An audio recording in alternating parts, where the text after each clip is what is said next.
एक विष्णुप्रिया नाम की एक जयपुर की भक्त थी। सुनो, जयपुर के राजा जय सिंह, उनकी पुत्री थी विष्णुप्रिया।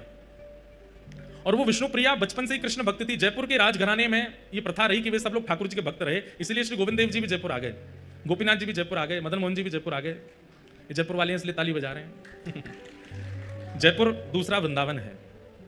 हमें तो बहुत सुख मिलता है वहां पर, ठाकुर जी इतने प्रेम से विराजे।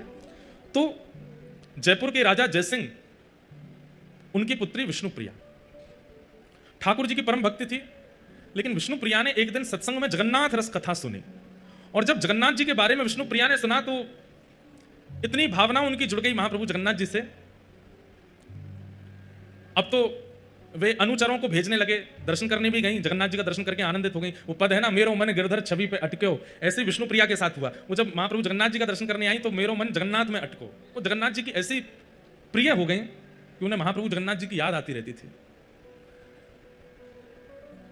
इतनी स्मृति हुई कि एक बार उन्होंने किसी संत से कहा कि मैं क्या करूं, मुझे जगन्नाथ जी की बहुत याद आती है, पर इतना दूर है एक तो श्री क्षेत्र, पिताजी साल में एक बार तो अनुग्रह करके ले जाएंगे लेकिन बार बार नहीं जाने देते।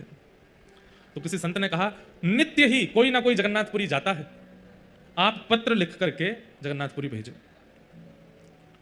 विष्णुप्रिया ने पत्र लिखे और उन पत्रों में अपना प्रेम प्रकट किया जो वो जगन्नाथ जी को कहना चाहती हैं, और उन समस्त पत्रों को इकट्ठा करती रही कि जब कोई मिलेगा कि जगन्नाथपुरी जा रहे हैं तो उसको दे देंगे।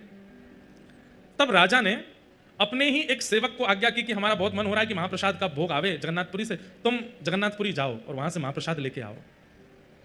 विष्णुप्रिया को जब ये बात पता चली तो उसने सारे पत्र इकट्ठे करके एक लिफाफे में डाल करके उस सेवक को दे दिए। राजा ने स्वर्ण मुद्रा अलग दी, विष्णुप्रिया ने स्वर्ण मुद्रा अलग दी। बोले मेरी तरफ से है, पिताजी ने जो तुमको आज्ञा दी तुम उसको करना, पर मेरे पत्र महाप्रभु जी को पहुंचा देना। तो अनुचर है।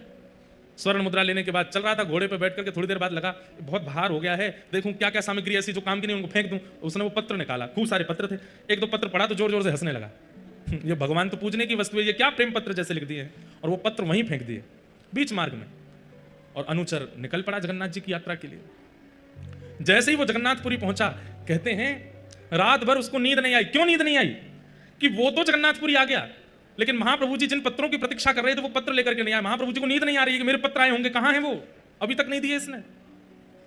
ब्रह्म मुहूर्त में जैसे ही उसके नेत्र बंद हुए तो जगन्नाथ महाप्रभु रुदन करते हुए उसको दिखाई दिए और बोले, तुमने अपने मतलब की वस्तु, अपने मतलब की सामग्री तो तुमने अपनी जेब में रख ली, और मेरी मतलब की वस्तु जो तुम जयपुर से लेके आए थे वो तुमने बीच रास्ते में फेंक दी। ये तुमने अच्छा नहीं किया। कल सुबह मेरा दर्शन करने जरूर आना, और तुम्हें कल पता चलेगा कि मुझे क्या प्रिय है। तुम्हारे मन में यह भावना है कि केवल स्वर्ण चांदी के